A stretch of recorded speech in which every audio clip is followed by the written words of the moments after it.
Hi, I was going to say a little bit today about relationships, and it might get a bit existential, but please bear with me.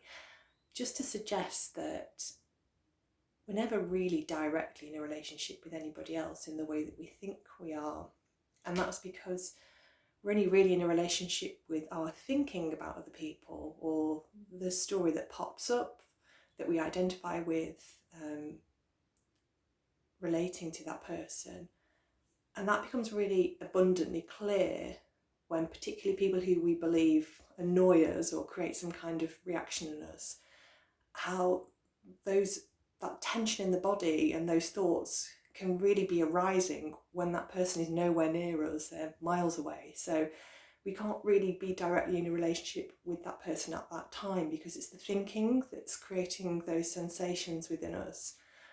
And I guess the first point is that perspective, to see that that's what's going on, and to notice that more and more. And it kind of helps us to see that there's no fixed other in the way that we think there is. So it looks so much like I am a separate entity and there's an objective world out there of people and objects and events, etc. And yet the perceiver can never be separate from what is perceived. And I guess in saying that, I mean that my experience of another person is only really based on the filter of my beliefs, my conditioning.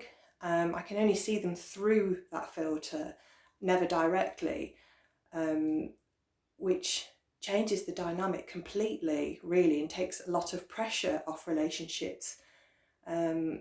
Because there's this strange expectation we have that another person, particularly in an intimate relationship, needs to complete us somehow, and that we are lacking, and that there's all these weird invisible expectations that change from moment to moment that somehow that person needs to know about, but they can't possibly because they're not in our minds. So that's often what's creating that tension, is those narratives that are going on separately in these two beings are clashing, and it gets more and more complex and seemingly more insurmountable when actually we've forgotten the simplicity of it all, because naturally when thinking drops away, suddenly there's clarity and there's presence.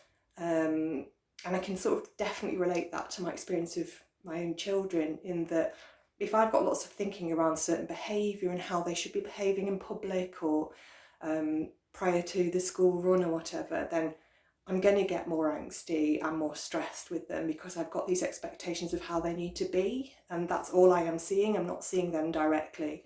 And yet when I feel like when that thinking has naturally dropped away and I'm just present to them, then gosh, it's a completely different experience, and it's so much more direct, and I feel so much more immersed in that whole experience than when I'm just completely buying into the narrative in my mind.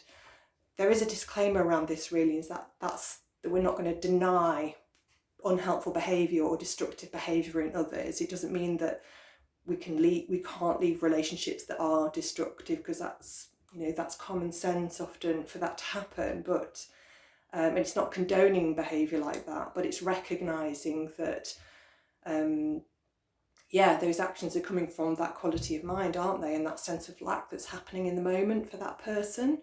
So I guess it helps us to really reconsider, and it also shows that in the relationship with our own thinking, when that changes and we have that perspective and that widening of that gap between identification of the thinking and the belief that that narrative is who I am, then suddenly there's a lot more calmness here that actually inevitably changes relationships with everybody else. So there's no need sometimes for other people to change in the way we think they need to, because all the expectations are actually really coming from here. And when that's resolved and suddenly we're a lot more allowful of that thinking and the changing states and the moods, then relationships start to seemingly magically improve because there's suddenly less pressure on everything else. So I hope that makes sense for you, and do come back if you have any questions. Thanks very much.